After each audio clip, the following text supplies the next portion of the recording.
Hello friends, खुशामदीद। कैसे हैं आप लोग? दोस्तों, आज मैं एक और बड़ी मज़ेदार कहानी लेकर आप लोगों के लिए आया हूं। कहानी सुनाने से पहले आप लोगों से रिक्वेस्ट है कि मेरे चैनल को सब्सक्राइब ज़रूर से कर लें, जिससे आपको नई कहानी का नोटिफिकेशन तुरंत मिल जाया करे। आइए सुनते हैं आज की कहानी, एक घमंडी राजकुमारी की कहानी। बहुत साल पहले की बात है। एक बादशाह था जिसकी एक बहुत खूबसूरत बेटी थी। वो लड़की अपनी खूबसूरती और दौलत की वजह से बहुत घमंडी हो गई थी। कहीं से भी उसकी शादी के लिए रिश्ता आता तो वे उसे ठुकरा देती थी और उसका खूब मजाक बनाती थी। एक दिन बादशाह ने बहुत बड़ी दावत रखी और उसमें शहजादी से शादी करने वाले तमाम शहजादों को बुलाया। सब लोग अपने मर्तबे के हिसाब से कुर्सियों पर बैठ गए।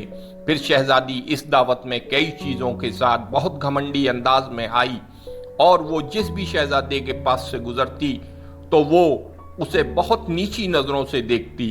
फिर वो एक शहजादे के पास पहुंची जो बहुत ज्यादा मोटा था, तो शहजादी ने उसका मजाक उड़ाते हुए अपनी कनीज से कहा, देखो ये तो आटे का बोरा है। जब दूसरे शहजादे के पास पहुंची तो कहा, ये तो कोई खंबा है। और जब तीसरे शहजादे के पास गई तो कहा, ये तो सफेद चूहा है। इसी तरह शहजादी हर शहजादे की बेइज्जती करती रही, लेकिन एक शहजादे को देखकर उसे बहुत हंसी आई क्योंकि उसने दाढ़ी रखी हुई थी। शहजादी ने उसका मजाक उड़ाते हुए कहा कि जरा देखो तो इसने कैसे अपने चेहरे पर घास फूस उगा रखा है। बादशाह ने जब ये देखा कि कैसे मेरी बेटी मेहमानों का मजाक उड़ा रही है तो बादशाह को बहुत गुस्सा आया और उसने भरे दरबार में ये ऐलान कर दिया कि शहजादे पसंद करें या न करें, लेकिन मैं इसकी शादी किसी गरीब या फकीर से करवाऊंगा। इस ऐलान के बाद तमाम लोग वहां से चले गए। फिर कुछ देर बाद वहां एक भिखारी आया जो गली मोहल्ले में गाना गाया करता था। फिर वो शाही महल के खिड़की के पास बैठकर गाना गाने लगा। जब बादशाह ने उसकी आवाज सुनी तो उसने अपने नौकर से कहा कि उसको यहाँ बुलाकर लाओ। तो नौकर फटे पुराने कपड़े वाले उस भिखारी को अंदर बुलाकर ले आया। फिर उस भिखारी ने शहजादी के सामने बहुत अच्छा गाना गाया और फिर बादशाह से इनाम मांगा। तो बादशाह ने कहा, तुमने बहुत अच्छा गाना गाया है, मैं तुम्हें बहुत अच्छा इनाम दूंगा। मैं अपनी बेटी की शादी तुमसे करवाऊंगा। शहजादी ने जब ये सुना तो वो हैरान हो गई। उसने बहुत ज़्यादा ड्रामा किया, लेकिन बादशाह ने उसकी एक ना सुनी। बादशाह ने उसे डांटते हुए कहा कि मैंने मेहमानों के सामने ये वादा किया था कि मैं तुम्हारी शादी किसी भिखारी से करूंगा। अब मैं अपनी वो कसम पूरी कर रहा हूँ। उसके बाद बादशाह ने उन दोनों का निकाह भी करवा दिया और कहा कि अब तुम अपने शौहर के साथ जाने की तैयारी कर लो। शहजादी रोटी पीटती उस भिखारी के साथ गई। रास्ते में वो एक शिकारगाह के पास से गुजरी। वो शिकारगाह बहुत बड़ी थी।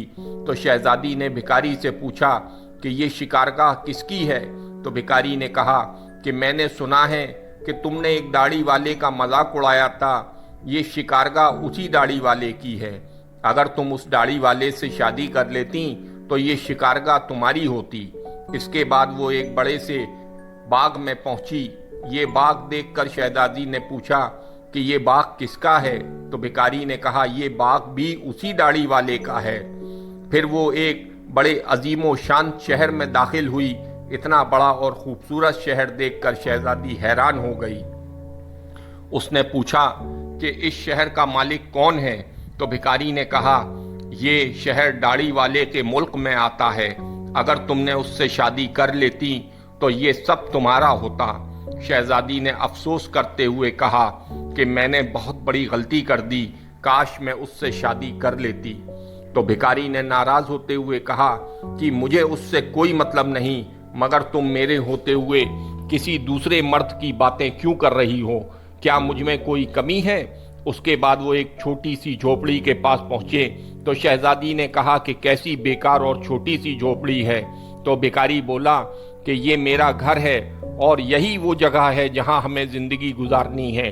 तो शहजादी बोली कि तुम्हारे नौकर कहाँ हैं? तो भिखारी बोला कि हमें नौकरों से क्या काम, तुम हर काम कर सकती हो। चलो अब तुम आग जलाओ और मेरे लिए खाना बनाओ, मैं बहुत थक चुका हूँ। लेकिन शहजादी को तो खाना पकाना नहीं आता था, तो भिखारी ने उसकी मदद की।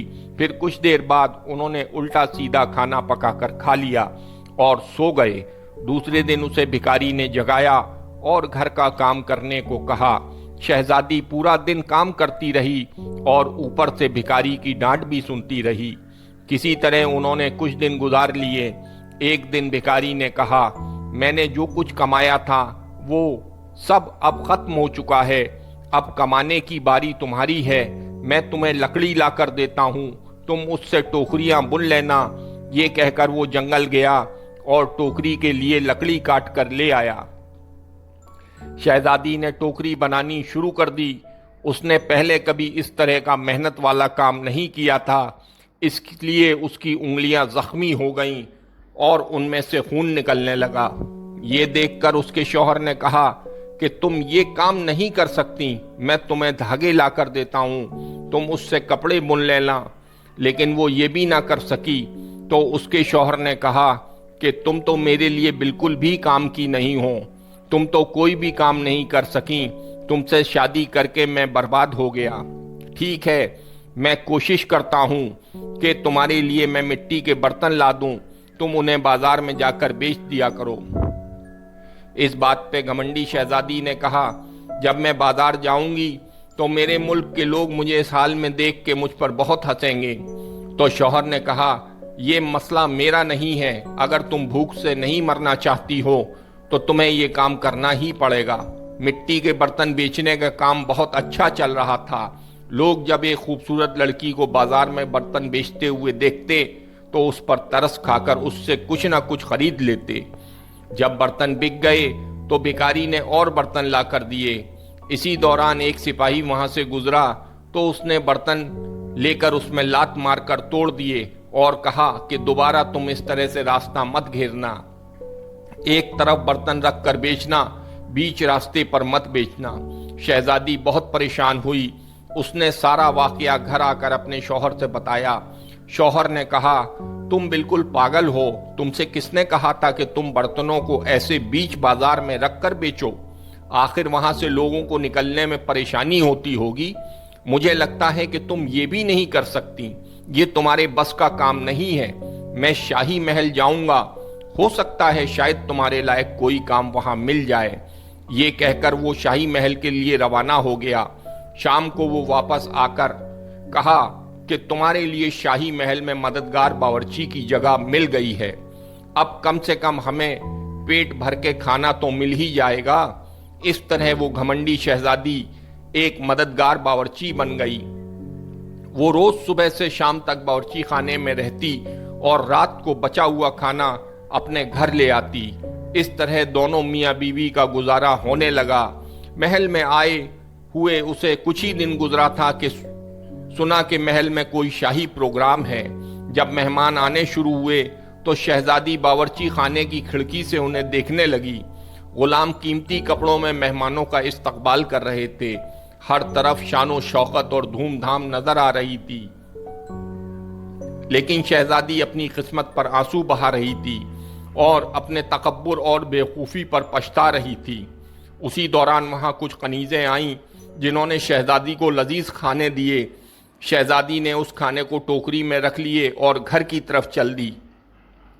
अभी वो महल के दरवाजे से गुजर ही रही थी कि अचानक बहुत कीमती पोशाक पहने हुए एक आदमी ने उसका रास्ता रोका। शहजादी ने जब उसकी तरफ देखा तो ये वही दाढ़ी वाला बादशाह था जिसका उसने मजाक उड़ाया था। वो खौफ से कांपने लगी। बादशाह उसे लेकर महल में पहुंचा। इतने सारे लोगों को देखकर उसका अपने ऊपर काबू नहीं रहा और घबराहट में उसके हाथ से टोकरी गिर गई और उसमें से खाना निकलकर चारों तरफ बिखर गया। तमाम दरबारी हंसने लगे। शहजादी का उस वक्त हाल ऐसा था कि किसी तरह जमीन फट जाती और वो उसमें समा जाती। उसने झटके से अपना हाथ छुड़ा लिया और भागना चाहती थी। फिर बादशाह ने उसे दोबारा पकड़ लिया और नरमी से बोले कि डरो मत, क्या तुम मुझे नहीं पहचानती? मैं वही भिखारी हूँ जो तुम्हारे साथ झोपड़ी में रहता था और मैं वही सिपाही हूँ जिसने तुम्हारे बर्तन तोड़े थे। ये सब कुछ मैंने तुम्हारे लिए इसलिए किया क्योंकि मैं तुम्हें पसंद करता था और तुमसे शादी करना चाहता था। अब तुम्हारे घमंड का इलाज हो चुका है। मैं वही भिखारी हूं जिसके साथ तुम रहा करती थी। अब तुम्हें अच्छा सबक मिल गया है। पिछली बातों को भूल जाओ और देखो, हमारी शादी की तैयारियां हो रही हैं। उसी वक्त कनीजें आईं और उसे अपने साथ ले गईं। फिर शहजादी को नहलाकर उसे दुल्हन का लिबास पहनाया गया। फिर जब वो दोबारा वहां आई तो देखा कि उसके माँ बाप और तमाम दरबारी वहां मौजूद थे। लोगों ने उसे मुबारकबाद दी। उस वक्त शहजादी बिल्कुल बदल गई थी। उसका गुरूर, उसका घमंड सब खत्म हो चुका था। उसने जिंदगी गुजारने का ढंग सीख लिया था। तो दोस्तों, ये थी एक मज़ेदार कहानी। उम्मीद करता हूँ आपको आज की कहानी पसंद आई होगी।